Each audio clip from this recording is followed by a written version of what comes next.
ये सही है कि हिंदू उत्सवों पर और पर्वों के अवसर पर वो पहले की तरह से एक शांति से, प्रेम से, उल्लास के साथ में उत्सव मना सकें, उस तरह का वातावरण में थोड़ी कमी आई है। और जो विरोध होता है अन्य समुदायों से, क्रिश्चियन समुदाय से कम होता है, बहुत कम होता है। मुस्लिम समुदाय से विरोध अधिक होता है और इसका एक मुख्य कारण हिंदू संगठित होने की चेष्टा कर रहा है ये नहीं है। मुस्लिम समाज में कट्टरपन, कठमुल्लापन ज़्यादा बढ़ा है और जब से बांग्लादेश और म्यांमार आदि से अतिक्रमण, अवैध घुसपैठ के माध्यम से और उनकी अपनी संतानों की, परिवारों की संख्या के माध्यम से उनकी जनसंख्या का अनुपात जैसे-जैसे बढ़ रहा है और देश की जो आर्थिक प्रगति हो रही है, उस प्रगति का लाभ भी मुस्लिम समुदाय को मिल ही रहा है, इसलिए उनमें आर्थिक स्वावलंबन और आर्थिक संपन्नता भी आई है। तो बढ़ती हुई उनकी जनसंख्या का अनुपात और बढ़ती हुई कट्टरता, ये उनके मुख्य कारण है जिसकी वजह से हिंदू पर्वों पर हमको समय-समय पर कुछ स्थानों पर, पूरे भारतवर्ष में नहीं होता लेकिन कुछ स्थानों पर, और वो स्थान सारे वो ही हैं जहाँ पर मुस्लिम जनसंख्या का अनुपात, उसका घनत्व अधिक है। जहाँ पर सामान्य अनुपात में है, बड़े प्रेम से पूरे देश में हिंदू पर्व भी मनाए जाते हैं, मुस्लिम पर्व भी मनाए जाते हैं, कोई समस्या नहीं। तो कुछ स्थानों पर जहाँ पर अधिक मुसलमान अधिक अनुपात में है, वहाँ पर यह समस्या है। विश्व हिंदू परिषद ने इस विषय में पहले बड़े शांतिपूर्वक तरीके से मुस्लिम समुदाय के साथ बैठकर चर्चाएं भी की है, सरकारी अधिकारियों के साथ बैठ करके चर्चा भी की है कि किसी प्रकार का व्यवधान उत्सवों में, पर्वों में नहीं हो। और पर्वों से पहले प्रशासन और समुदायों के साथ बैठकर चर्चा करना बड़ा अच्छा प्रभावी रहा है। और कहीं-कहीं इसके बावजूद भी, सब कुछ सहमति होने के बावजूद भी कई-कई जगह अशांति होती है, तो प्रशासन उसको अपने तरीके से नियंत्रण में करने की चेष्टा करता है। परंतु ये कोई बहुत ही भयावह समस्या अभी तक नहीं बनी है और हम ये आशा करते हैं कि पर्वों से पहले प्रशासन और दोनों समुदायों के साथ बैठ कर के शांति का वातावरण रहे। इसलिए जो अभी तक जो कारगर और सफल व्यवस्थाएं बनी है, उनका पालन हो, ऐसी हम आशा करते हैं। सर, दूसरी तरफ लव जिहाद को लेके विश्व हिंदू परिषद की क्या रणनीति है और क्या विचार आप रखते हैं? इस राष्ट्रीय, प्रदेश स्तरीय, प्रांतीय जो सम्मेलन आपका है, इससे क्या संदेश देना चाहते हैं? लव जिहाद एक सुनियोजित षड्यंत्र है। मुस्लिम युवकों को प्रशिक्षण देकर, प्रलोभन देकर और हिंदू भोली भाली युवतियों को धोखे से हिंदू नामों से फंसाकर धर्मांतरण का एक नया तरीका उन्होंने आविष्कृत किया है। ये धोखे से होने वाला धर्मांतरण है, इसलिए अवैध है। हिंदू युवती की आयु भी अगर 18 से अधिक हो तो भी धोखे से किया जाने वाला धर्मांतरण किसी भी आयु में अवैध होता है। तो ये एक अवैध भी है और ये सुनियोजित षड्यंत्र है जिसका जवाब विश्व हिंदू परिषद हिंदू युवाओं में, युवतियों में जागरण के माध्यम से दे रहा है। परंतु साथ ही ये अपेक्षा भी करता है सरकारों से कि जहाँ जहाँ धर्मांतरण, धोखे से होने वाले धर्मांतरण के विरुद्ध में कानून बने हैं, उन कानूनों का सख्ती से पालन किया जाए। और अगर कानूनों में इस प्रकार की सख्ती का प्रावधान नहीं है कि धोखे से होने वाले धर्मांतरण को रोका जाए, उसमें सजा का प्रावधान हो, अगर ऐसा नहीं है तो सारी सरकारों से हमने अपेक्षा की है, मांग भी की है। हिमाचल प्रदेश में भी हमने जो धर्मांतरण विरोधी कानून बना हुआ है, बहुत ही कमजोर और लचर कानून है, उसको सुदृढ़ बनाने के निमित्त हमने पिछले 10 वर्षों में सरकार से अनेक बार हमने मांग की है और इसको हम फिर से जारी रखेंगे, क्योंकि लव जिहाद उस धोखे से होने वाला धर्मांतरण है, इसलिए इसकी व्यवस्था भी उस कानून में सजा के प्रावधान के जरिए हो, ये हम सरकारों से मांग करते रहे हैं, आगे इस विषय को और करते रहेंगे। सरकारी मंदिरों पर सरकारी नियंत्रण को आप कितना सही मानते हैं या इसके ऊपर क्या होना चाहिए? भारतवर्ष ने अंग्रेजों से आजादी के बाद में जो नया संविधान स्वीकार किया, एक धर्म निरपेक्ष शासन का हमारा संविधान है।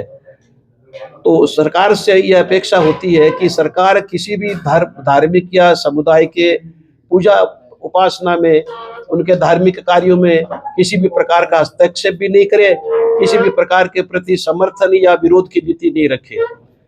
जब कोई भी राज्य सरकार मुसलमानों के उपासना स्थलों पर या क्रिश्चियन के उपासना स्थलों पर या अन्य समुदायों के उपासना स्थल पर किसी प्रकार का कोई नियंत्रण बिल्कुल नहीं रखती, तो सिर्फ एक हिंदू समाज के उपासना जो स्थल है, मंदिर है, उन पर नियंत्रण रखना असंवैधानिक है, अवैध है और ये हिंदू समाज के प्रति धोखा भी है। विश्व हिंदू परिषद इसको अनैतिक भी मानती है और असंवैधानिक भी।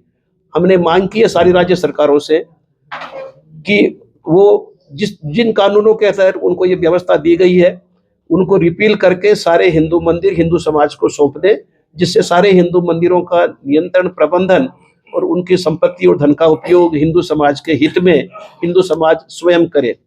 इस विषय में हमने एक बड़ा जन आंदोलन 1 महीने पहले विजयवाड़ा से शुरू किया है, क्योंकि आंध्र प्रदेश के तिरुपति में जब प्रसाद के लड्डुओं में मिलावट की बात सामने आई, इसलिए हमने सबसे पहले आंदोलन के निमित्त आंध्र प्रदेश को चुना, जहां पर विजयवाड़ा में एक 4 लाख हिंदुओं की बड़ी जनसभा हुई और सरकार से हमने इस विषय में मांग की है, ज्ञापन दिया है।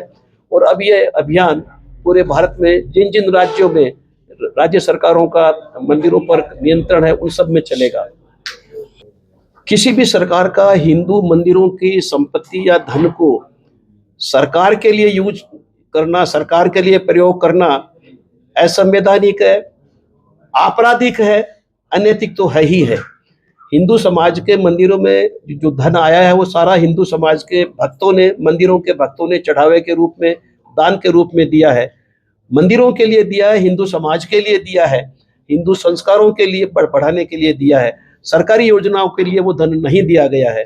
तो उस धन को अपनी सत्ता का उपयोग करके या दुरुपयोग करके सरकारी योजनाओं में लगाना या सरकार की अपनी जो वित्तीय कमजोरियां हैं उस कमजोरियों को में सहायता लेने के लिए उसका यूज करना असंवैधानिक है, अनैतिक और हिंदू समाज के प्रति ये धोखा है। और हमने इस विषय में सरकार से मांग की है कि इस प्रकार का शासनादेश वापस लिया जाए, और अगर वापस नहीं लेंगे तो जो अभी प्रांत की बैठक अभी आज हो रही है यहाँ पर, इस विषय में योजना बनाई जाएगी कि पूरे प्रदेश में किस प्रकार का एक आंदोलन छेड़ा जाए सरकार को बाध्य करने के लिए कि इस प्रकार का ये शासनादेश भी वापस ले और भविष्य में भी इस प्रकार की आदेश की कोई पुनरावृत्ति नहीं। युवा आज नशे की और अग्रसर हो रहा है। विश्व हिंदू परिषद युवाओं को हिंदू संस्कृति के या परंपरा जो हमारे त्योहार है उनके साथ जोड़ने के लिए किस कार्यनीति पे कार्य करेगा? विश्व हिंदू परिषद का एक बड़ा प्रयोजन है कुटुंब प्रबोधन। कुटुंब प्रबोधन के हमारी योजना के माध्यम से हम अनेक प्रकार के विषयों को परिवार के बुजुर्गों के साथ, महिलाओं के साथ, युवाओं के साथ, बच्चों के साथ हम उठाते रहे हैं। युवाओं के विषय में नशा मुक्ति का विषय, समय पर शादियों का विषय और परिवार में संतानों की संख्या उचित रहे, ये विषय हम युवाओं के साथ में उठाते रहे हैं। प्रयाग में संपन्न हमारी वार्षिक बैठक जो 1 माह पूर्व हुई, उसमें राष्ट्रीय संत सम्मेलन में हमने सब संतों से निवेदन किया है। सब संतों ने इस पर चिंता बताते हुए, सहमति जताते हुए स्वीकृति भी दी है कि संत भी अपने प्रबोधनों में, अपने आख्यानों में, अपने भक्तों के सत्संगों में युवाओं के साथ इस विषय को उठाएंगे कि नशे का, परिवारों में संतानों की संख्या का और शादियां सही समय पर हो, इस विषय को आगे बढ़ाएंगे। विश्व हिंदू परिषद के जो युवा विभाग हैं, बजरंग दल और दुर्गा वाहिनी, वो इस विषय में पहले से ही कार्यरत हैं कि नशे की लत को भारत के समाज से, ये हिंदू का विषय नहीं है, ये भारतीय समाज को एक विखंडित होने से बचाने का विषय है। हिंदू चूंकि भारत में ज़्यादा है इसलिए हमको हिंदू समाज में ज़्यादा लगता है, लेकिन ये नशे की लत कोई, इसमें कोई धर्म का कोई विषय नहीं है, ये पूरे भारत की सुरक्षा के से जुड़ा हुआ विषय है कि भारत की भावी पीढ़ी इससे बचे, और विश्व हिंदू परिषद अपने युवा संगठनों के माध्यम से भी इस विषय को आगे बढ़ाएगी।